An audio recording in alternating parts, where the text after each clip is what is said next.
ओम विशेष गरेर रोग विशेष योगको साधना म गराउन गइरहेको छु। यो विशेष गरेर तनाव र मानसिक रोगहरूको लागि गर्ने योग साधना भनिन्छ। यसलाई रोग विशेष योग पनि भनिन्छ। यसको विशेष गरेर तनाव, मान्छेलाई तनाव नहुने कसैलाई छैन। तनाव कसरी कम गर्ने र मानसिक रोगी भएकोलाई कसरी कम गर्ने, कसरी योगा गर्ने, कुन योगा गर्ने भन्ने विषयलाई विषयगत रोग विशेष सम्बन्धित त्यो दुईटा विषयसँग सम्बन्धित योगा म गर्न गइरहेको छु। सर्वप्रथम पहिला हजुरहरू सबैलाई ओमको नमन छ। ओम। अब यसमा कमसे कम पनि 11-12वटा जति यसको पोजहरू पर्नेछ, यसको साधना पर्नेछ। त्यसमा क्रमिक रूपमा म गर्दै जानेछु। हजुरहरूले पनि हेर्दै जानु होला र सकभर गर्दै पनि जानु होला। सुरुमा ताडासन, ऊर्ध्व ताडासन भनिन्छ। हातलाई माथि लगेर कैँची बनाउने अनि गोडाको औँला उचालेर, कुर्कुच्चा उचालेर औँलाले मात्रै टेकेर हातलाई तनक्क तन्काउने पहिलो पोज। रोग विशेषको पहिलो पोज तनक्क तन्काउने।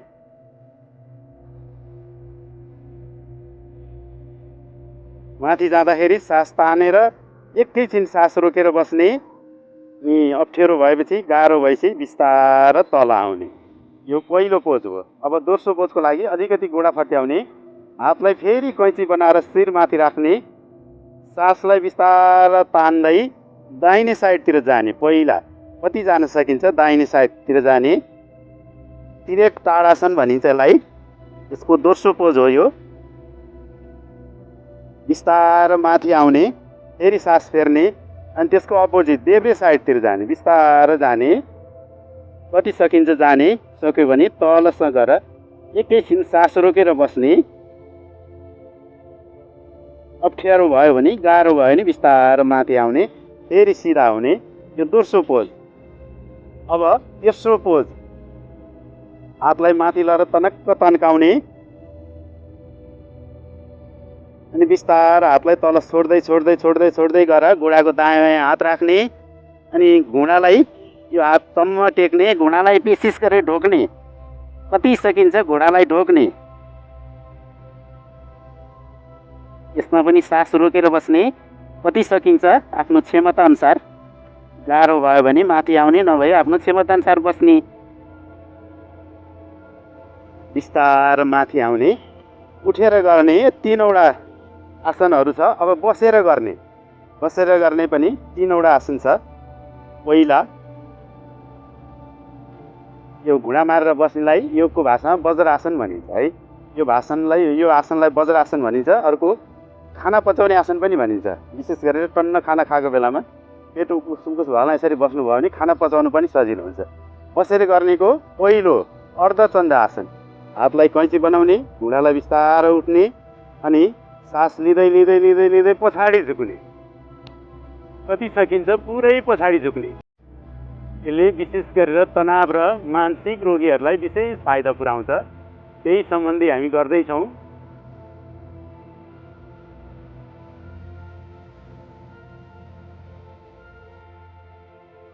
गाह्रो भएपछि फेरि बिस्तार आउने, बस्ने। यसलाई अर्धचन्द्र आसन भनिन्छ। अब अर्को अर्ध उष्ठासन। बिस्तार उठ्ने, कम्मरमा हात लाउने, फेरि पछाडि झुक्ने। कति सकिन्छ पछाडि झुक्ने, सास रोकेर बस्ने।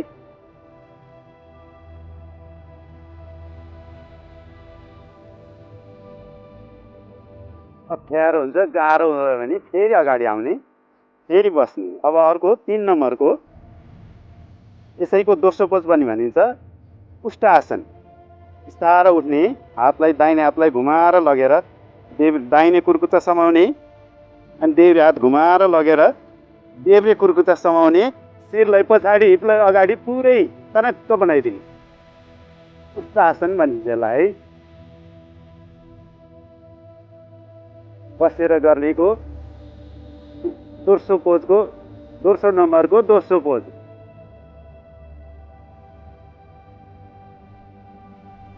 गाह्रो भएपछि बिस्तार अगाडि आउने, हात खोल्दै ल्याउने, अर्को हात नि खोल्दै ल्याउने।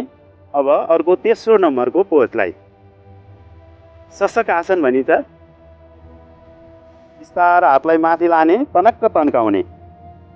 अनि हातलाई बिस्तारै तल लाने, पहिला हात टेक्ने, अनि हात अगाडि सार्दै सार्दै सार्दै कुइनो पनि टेक्ने, अनि निधार र नाक लगेर भुइँमा ढोकेर बस्ने, सास रोकेर बस्ने। यसमा पनि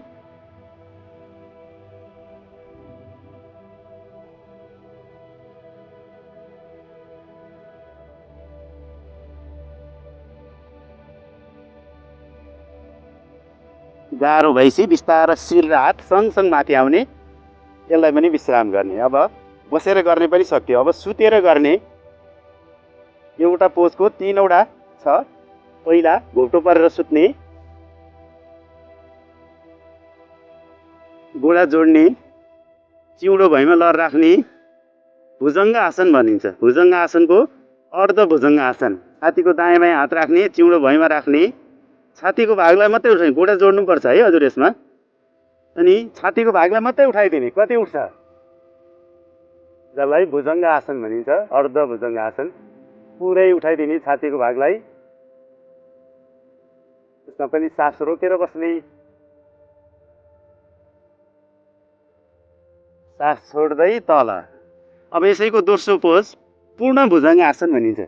चिउडो नि र देब्रे हात राख्ने, त्यो माथि दाहिने हात राख्ने, चिउडो राख्ने, अनि सास लिँदै घुँडाभन्दा माथिको भाग पुरै उठाइदिने, पुरै उठाइदिने घुँडाभन्दा माथिको भाग। भुजङ्ग आसनको दोस्रो पोज। गाह्रो भएपछि फेरि बिस्तारै जाने। यही भुजङ्ग आसनको तेस्रो पोज, हात फेरि दायाँ बायाँ राख्ने, गोडालाई नि 1 फिट जति फट्याइदिने, अनि सिधा उठ्ने। पहिला सिधा उठ्ने, अनि दाहिने शरीरलाई नलाने, शिरलाई मात्रै दाहिने काँधबाट देब्रे गोडा हेर्ने, देब्रे गोडालाई कुर्कुच्चा हेर्ने प्रयास गर्ने। गाह्रो हुन्छ फेरि अगाडि आउने, फेरि पछाडि जाने, तल जाने, चिउडो भुइँमै राख्ने। अब यसको विपरीत सिधा उठ्ने, पछाडि देब्रेतिर गएर दाहिने गोडाको कुर्कुच्चा हेर्ने, शरीर नलाने, शिरलाई मात्रै।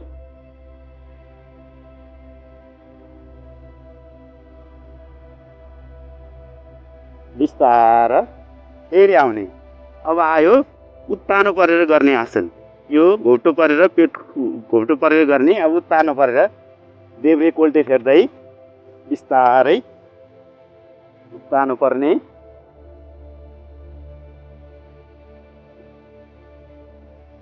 गोडा भुइँमा राख्ने, अनि बिस्तारै गोडालाई दोबार्ने, दुईटै गोडालाई दोबार्ने, हातलाई कैँची बनाएर सिरान बनाउने। मर्कट आसनको पहिलो पोज भनिन्छ।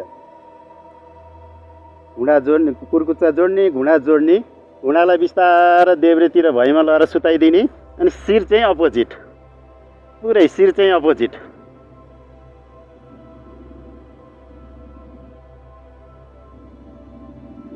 गाह्रो भएपछि बिस्तारै अगाडि आउने, फेरि सिधा बनाउने। अब त्यसको अपोजिट गर्ने, देब्रेतिर घुँडा लाने, दाहिनेतिर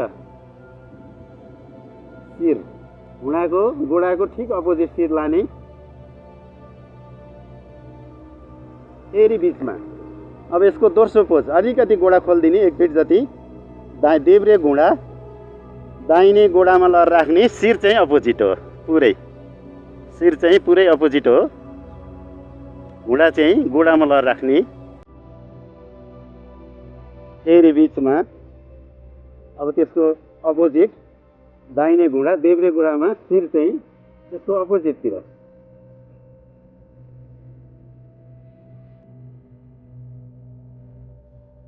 बिचमा यो दोस्रो पोज। यसैको तेस्रो पोज, गोडालाई हातलाई पुरा शिरको सिधा बनाएर राख्ने, बिस्तारै दाहिने गोडा उठाउने, अनि सम्भव भएसम्म हात पुर्याउने, अनि शिर चाहिँ अपोजिट।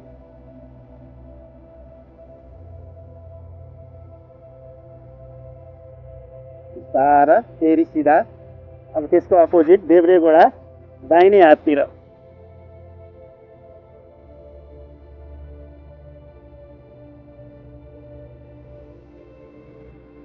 बिस्तारै सिधा।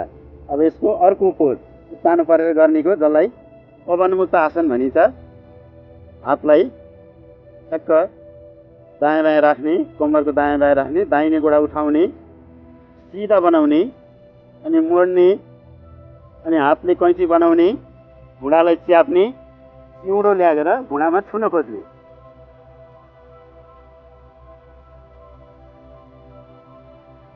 बिस्तारो माथि लाने, फेरि तल।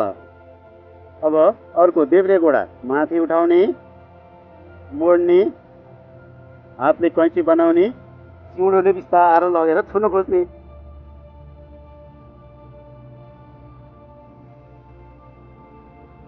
बिस्तारो तल। अब यसैको पवनमुक्तासनकै दोस्रो पोज। एकैचोटि दुईटै गोडा उठाउने, मोड्ने अनि कैँची बनाउने, दुईटा गुडाको बिचमा चिउँडो लाने।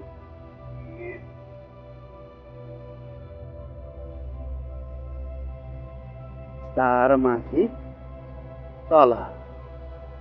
अब एउटा बाँकी छ, जसलाई सर्वाङ्ग आसन भनिन्छ।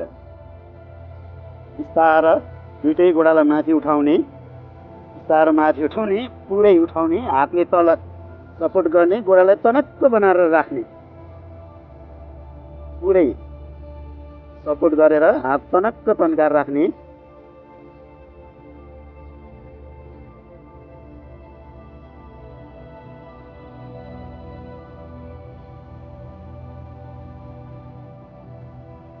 गाह्रो भएपछि बिस्तारो तल आउने। अब एउटा लास्टमा एउटा बाँकी छ, जसलाई सब आसन भनिन्छ। योग निन्द्रा पनि भनिन्छ, शक्ति सञ्चेतीकरण पनि भनिन्छ, सब आसन पनि। सब आसनले पनि त्यति नै मद्दत गर्छ। पुरा उत्तानो परेर, सब भनेको मरेको मान्छे, उत्तानो परेर मरेको मान्छे सुते जस्तै सुतिने, गोडालाई अलिकति फट्याउने, हातलाई उत्तानो बनाएर हिपको दायाँ बायाँ राख्ने, पुरै धरती मातामा शरीरलाई तनक्क बनाएर तन्काउने, आँखा बन्द गर्ने, मनलाई शान्त बनाउने, दिमागलाई शान्त बनाउने, शरीरलाई पूर्ण रूपमा शान्त बनाएर आफ्नो शरीरको आफैले निरीक्षण गर्ने। गोडादेखि निरीक्षण गर्ने, गोडाको नङबाट बिस्तारो सुरु गरेर शरीरको सबै भाग हेर्दै हेर्दै हेर्दै हेर्दै हेर्दै हेर्दै हेर्दै शिरसम्म पुग्ने,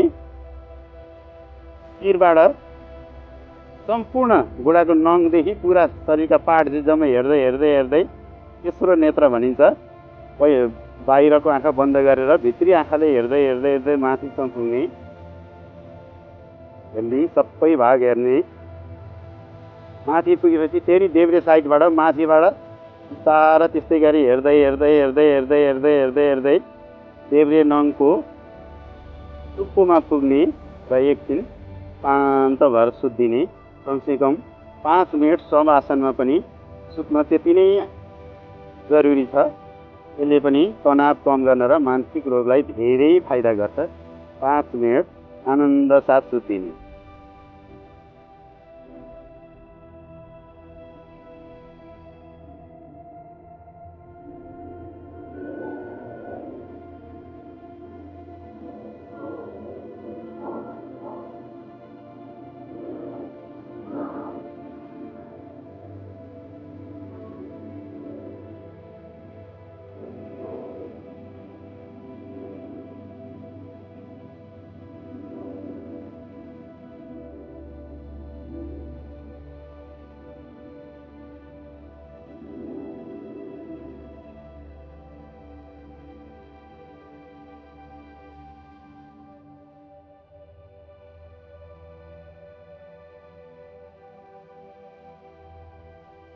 समय भइसकेको छ। बिस्तारो जागिरित अवस्थामा आउने। सुरुमा हातलाई बिस्तारो चलाइदिने, गोडालाई चलाइदिने, शिरलाई नाइ नाइ गरिदिने अनि हातलाई बिस्तारो माथि लाने, पुरा रगड्ने,